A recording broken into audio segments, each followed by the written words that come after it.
વાનમાંથી વિદ્યાર્થીનીઓ પટકાવવા મુદ્દે પ્રફુલ્લ પાનસેરિયાનું નિવેદન સામે આવ્યું। પ્રથમ નજરે વાનના ડ્રાઈવરની બેદરકારી જણાય છે તેવું સ્પષ્ટ કહ્યું છે। વાલીએ દરેક બાબતોમાં ડ્રાઈવરની ચકાસણી કરવી જોઈએ। બાળકો સાથેનો વાહન ચાલકનો વ્યવહારની તપાસ પણ કરવી જોઈએ। વડોદરાની ઘટનામાં પોલીસે ડ્રાઈવર સામે કાર્યવાહી કરી છે।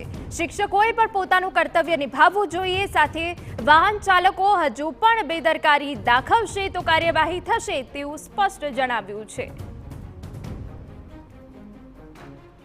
દીકરીઓ સ્કૂલે જતી હોય અને પાછળનો દરવાજો ખુલી ગયો અને પડી ગયા છે। એમાં પહેલી દ્રષ્ટિએ તો ડ્રાઈવરની પૂર્ણ રીતે જવાબદારીમાં આવે કે આ રીતે દરવાજા બંધ કરવા। સાથે સાથે આ વાન પ્રાઇવેટ રીતે વાલીઓએ જ બાંધ્યા હોય ત્યારે મારી વિનંતી છે કે વાલી એટલે હું પોતે સમજો, મારી દીકરી છે એ રીતે હું વાત કરી રહ્યો। ત્યારે આપણે સૌએ ડ્રાઈવર માત્ર ડ્રાઇવિંગ કરે એટલું જ નહીં, દરેક બાબતમાં ડ્રાઈવરની ચકાસણી થવી જોઈએ। આપણા બાળકની હારે એમનો વ્યવહાર કેવો છે એ પણ હું તો ડીપમાં જઈને વાત કરી રહ્યો છું કે આ બધું જ થવું જોઈએ।